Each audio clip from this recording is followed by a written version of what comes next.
Sa video nga na ito ay isi-share ko sa inyo kung paano gumawa ng insecticide gamit ang mga natural na halaman na marigold. At saka ituturo ko din ang dalawang paraan kung paano ito gamitin sa ating mga halaman. Gusto mo bang malaman? Tapusin nyo ang video na ito. So ito po ang ating marigold na mga halaman. So ito po ay anti-repellent o insecticide. Pwede po tayong gumawa dito at gawin na insecticide. So itong mga dahon kukuha lang po tayo. Natural po ito mga ka-jungle kasi naglalabas po ito ng perrotrin na chemical na nakakapagpataboy ng mga insekto. Kaya naman dito tayo gagawa ng kanyang insecticide pala. Kuha lang tayo ng mga ilang dahon at i-blender natin itong mga ka-jungle mamaya at ipapang spray sa ating mga pananim o mga plants. So yan po ang unang paraan. At yung pangalawang paraan naman, mamaya ipapakita ko sa inyo. Ito po tayo kukuha. Dapat kasi madami para madami tayong magawa na mga pesticide. So kung meron kayong ganito, pero mas better magtanim kayo ng mga ganito para hindi na kayo bibili ng mga pesticide. Ito kasi natural kasi galing sa plant. Para mga isang dakot na dahon ang kukunin natin para magawa natin ang 1 liter na mixture ng insecticide dito sa ating mga marigold para sa ating mga plants ipang i-spray. Lalo na ngayon medyo maulan, maraming mga insekto. Yung mga marigold ay isa sa pinakamagandang pantaboy na natural way sa ating mga insekto dahil naglalabas ito ng perrotrin na chemical which is ayaw ng mga insekto, ayaw maamoy, ayaw nila, umiiwas sila. So kaya nga, itong marigold natin, gusto ko na meron ako dito sa aking mga plants. Kasi maganda siya. Nagtataboy ng insekto, katulad din ng mga ahas, mga ganun. Kasi ayaw nila ng amoy nito. Kapag igaganyan nyo sa inyong palad, maamoy nyo talaga na, parang ano day, parang, o yan, isang dakot, i-blender natin mamaya. Lagyan din natin ng tubig, parang mga kaunting tubig para pure siya at pang-spray sa ating mga plants. So ayan, sa proseso na ito ay i-blender natin na ang mga dahon ng marigold, isang dakot na dahon ng marigold, ilalagay natin sa blender at saka hahaluin natin ng 2 tasa o 2 liter na tubig. Pwede din 2 tasa lang kung gusto nyo.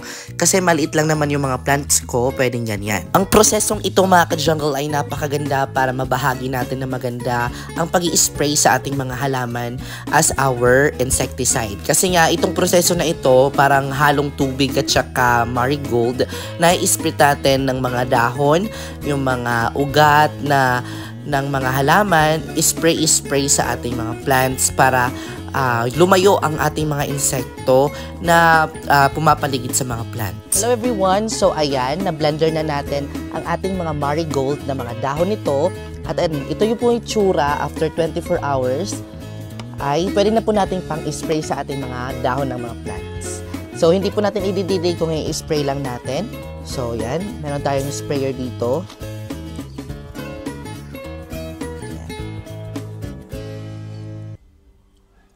So sigurado ako mapupuksa talaga ang mga insekto nito. O di kaya lalayo sila.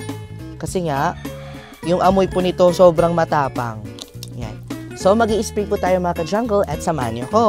So unahin po natin itong alocasia kasi may mga spider mite. Ayan. Spray po natin. Grabe po ang amoy, matapang.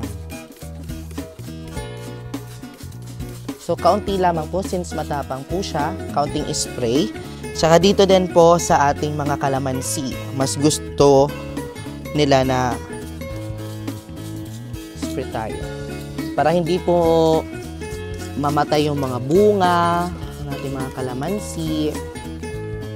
Saka dito naman po sa ating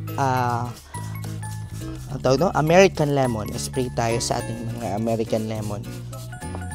Mga roses natin, pero kaunting spray lang para walang dumapo ng mga insekto. Yan. At ito naman ang pangalawang paraan. You can see yung ating marigold katabi ng mga plants.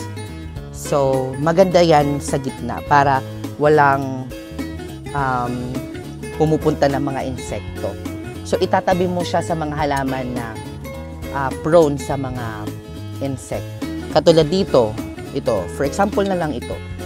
Yung mga butterfly, kinakain ito, yung mga tawag na yung mga gagamba, di ba, mga ganyan, kinakain ito. So, maganda yung magkatabi sila para at least sa gabi, maglalabas sila ng perotwin, yung amoy, so hindi sila lalapit. So, yan yung isang paraan para at least hindi na kayo mag-spray. Dapat meron na lang kayong halaman na ganito. Ang kinaganda dito kasi namumulaklak ito. Ayan. Kaya tinawag siya na marigold kasi gold ang kulay ng kanyang bulaklak. So, ayan mga ka-jungle, I hope may natutunan kayo sa episode na ito ang paggawa ng natural na insecticide para sa ating mga plants. At kinuha lang natin sa mga marigold na halaman. So, magtanim kayo ng mga marigold mga ka-jungle. Kahit yung ganun yun po yung amoy niya, at least naman namumulaklak at maganda naman siya tingnan. So, ayan mga ka-jungle, maraming salamat sa panonood.